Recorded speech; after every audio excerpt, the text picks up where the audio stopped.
क्या प्लॉट बेचकर घर खरीद रहे हैं और टैक्स ना देना पड़े? क्या ये संभव है?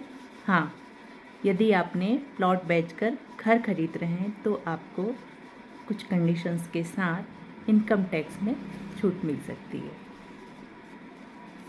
मैं हूँ एडवोकेट माया मतकोरिया। आज मैं आपको बताऊंगी कि यदि आपके पास प्लॉट है और अर्बन एरिया में है और आपने उसको बेचकर रेसिडेंशियल एरिया में हाउस खरीदा है तो इनकम टैक्स एक्ट 1961 की धारा 54F के तहत आपको रिडम्पशन मिल सकता है, छूट मिलती है, टैक्स नहीं देना होगा।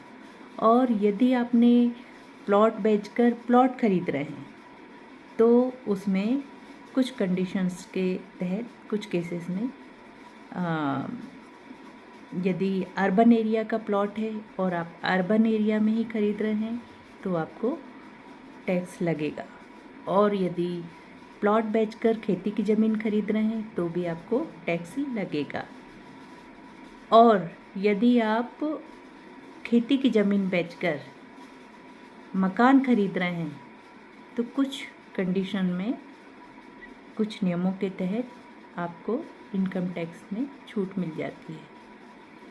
कहने का तात्पर्य है कि वैसे तो बहुत सारे नियम हैं, लेकिन यदि प्लॉट बेचकर घर खरीद रहे हैं तो टैक्स एग्जम्पशन मिल जाता है, पहला पॉइंट।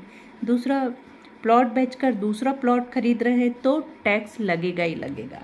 तीसरा पॉइंट, प्लॉट बेचकर खेती की ज़मीन खरीद रहे हैं तो स्पेसिफिक रूल में इसको गिना जाता है, ऑटोमेटिक छूट नहीं मिलती, आपको सिद्ध करना होगा कि टैक्स देना है कि नहीं देना है ना, उसमें कुछ टर्म्स एंड कंडीशन होते हैं। अगर मेरा वीडियो अच्छा लगा हो तो फॉलो कीजिए, लाइक कीजिए, कमेंट कीजिए। धन्यवाद।